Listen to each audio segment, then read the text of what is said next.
Il-persuni jgħixu f'Malta sal-aħħar tas-sena 2022 qabżu l-542,000 b'aktar minn nofs miljun jgħixu f'Malta waqt li ftit aktar minn 40,000 fuq il-Gżira u Ċija.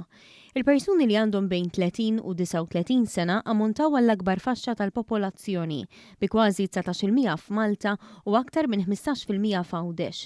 Dan joħroġ minn pubblikazzjoni tal-Uffiċċju Nazzjonali tal-Istatistika imsejħa Regional Statistics Malta 2024 Edition u li tieħu l-2023 bħala s-sena bażi.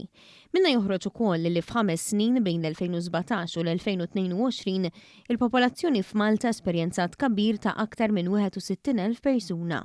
Il-maġġoranza fil-grupp tal-anzjani li kellhom 75 sena jew aktar sa tmiem l-2022 kienet magħmula minn nisa. Dan anki jekk f'Malta l-akbar ammont ta' nisa instabu fil-faxxa ta' dawk bejn 30 u 39 sena. Fil-waqt li f'Għawdex il-maġġoranza tan-nisa kellhom bejn is-60 u 69 sena.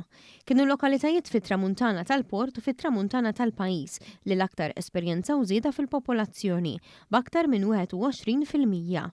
B'kuntrast, il-lokalitajiet fin-naħa t'isfel tal-port esperjenzaw l-inqas żieda.